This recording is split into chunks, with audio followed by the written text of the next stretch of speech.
গেছে, ওটা তো আর হয় নাই। পুরস্কারটা তো এবার দেওয়া হচ্ছে না। এটা সবচেয়ে দুঃখজনক যে পুরস্কারটাই দেওয়া হচ্ছে না, এই প্রথম বোধহয়।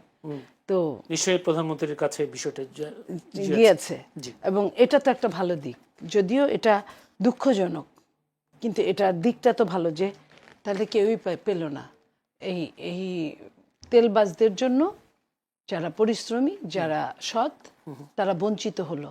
এটা কিন্তু নতুন না। আপনাকে বুঝতে হবে যে একটা সরকারের বয়স যখন 2.5 মাস 3 মাসও পুরো হয়নি, সেই সরকারটা অনেক রকম সমস্যার মধ্যে দিয়ে তাকে যেতে হচ্ছে শুরুতেই, প্রথম দিন থেকেই। তো সরকার তো চেষ্টা করেছে তার মতো করে, এমন না যে অন্যায়ভাবে পুরস্কৃত করেছে, অন্যায়ভাবে নিজের দলের সঙ্গে সম্পৃক্ত ছিল বিধায় তাকে দিয়েছে। তো সেইখানে আমরা মনে করি যে যেহেতু মাননীয় প্রধানমন্ত্রীর হাতে পড়েছে জিনিসটা, আগামীতে হয়তোবা উনি অবশ্যই ভালোভাবে চেষ্টা করবেন যে যারা যোগ্য তারাই যেন এই পুরস্কারের দক্ষতার ভিত্তিতে পদোন্নতি, নিয়োগ বাতিল এগুলো হবে। অসংখ্য ধন্যবাদ সেটার জন্য। কিন্তু স্বরাষ্ট্রমন্ত্রী একটি আজকে একই অনুষ্ঠানে তিনি বলেছেন প্রচলিত আইন দিয়ে মব পুরোপুরি মোকাবেলা সম্ভব হচ্ছে না, এ লক্ষ্যে আইন সংশোধন বা নতুন করে আইন করার প্রয়োজন হতে পারে। অথচ তিনি যখন দায়িত্ব গ্রহণ করেন স্বরাষ্ট্রমন্ত্রী, তখন তিনি বলেছিলেন মব সংস্কৃতি বাংলাদেশ থেকে একটা জিরো টলারেন্স করা বা অর্থাৎ শূন্য করে নিয়ে আসা হবে। কিন্তু তখন কি তিনি এই আইনের কথা বুঝেননি বিষয়? আমি আপনাকে বলি, উনি বলেছিলেন, উনি ওই জায়গাতেই আছেন এখনো, যে মবকে একদম জিরো টলারেন্স আনবে। এখন আবারও বলছি, সরকারটা 2.5 মাস 3 মাসের। তো সেইখানে সরকার যখন দেখলো যে যদি প্রচলিত আইনে তাকে অ্যারেস্ট করা হয়, অনেক দিন লেন্দি হয়ে যায় ব্যাপারগুলা, এবং মবটা যেভাবে চলমান চলছে, সেইখানে লেন্দি বিচারের দিকে মানুষের নজর কম থাকে। এবং লেন্দি বিচার হলে হয় কি, আপনার অনেক ফাঁক ফোকরের ভেতর দিয়ে চলে যায়। দেখা গেল যে আজকে যে ঘটনাটা ঘটলো, তাকে অ্যারেস্ট করলো, তার পানিশমেন্টের জন্য সব কিছু যাচ্ছে, যেই দিন নাগাদ তার পানিশমেন্ট হবে তার আগে সরকার চেঞ্জ হয়ে গেছে।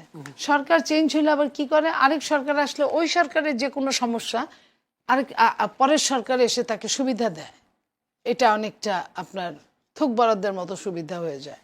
হ্যাঁ, তো এইটা তো তার জন্য ভালো হয়ে যায়। আপনি খেয়াল করে দেখেন, যখন যে সরকার আসে সেই সরকারের ফ্যাসিলিটিস ভুগিরা পরের সরকারের ফ্যাসিলিটি থেকে বঞ্চিত হতে পারে। কিন্তু সেই সরকারের, তার সরকারের লোকের সঙ্গে, নিজস্ব লোকের সঙ্গে তার দ্বন্দ্ব থাকতে পারে, সে বঞ্চিত হতে পারে। ওই বঞ্চিত মানুষটাই পরের বার কিন্তু বলে না যে আমার দল, আমি সাপোর্ট করতাম তাদের সঙ্গে, আমার আভ্যন্তরীণ কোন দলে বঞ্চিত হয়েছি, তারা বলতো যে আমি ওই দলকে লালন করি না, ধারণ করি না বলেই আমি বঞ্চিত হয়েছি।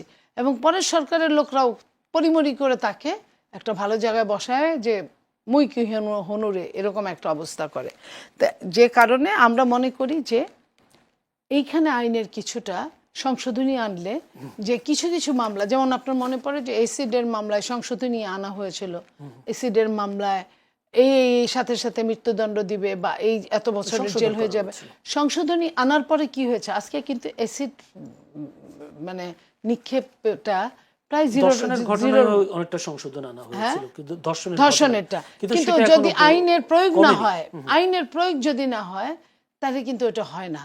তো এই যে সরকারের যে জিনিসগুলো, যে মব, ধর্ষণ, এগুলো যদি আইনটাকে সংশোধনী আনে নাকি প্রয়োগ হয় না, কোনটা আসলে আইনের যদি যেটা যথাসম্ভব প্রয়োগ হতো, যথাসম্ভব প্রয়োগ না হওয়ার মতো সুযোগ আছে।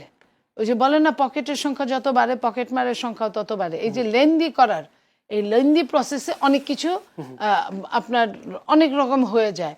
সেটা যদি কিছু কিছু মামলা আছে, যেমন আপনার রেপ, যেমন আপনার মব, এগুলোকে যদি একটা টাইম দেওয়া হয় যে 60 দিনের মধ্যে এই মামলাগুলো শেষ করা হবে, তখন কিছুটা কমে আসবে। তখন আপনার এই কারণে সরকার বলেছে এইখানে কিছু সংশোধনী আনতে হবে।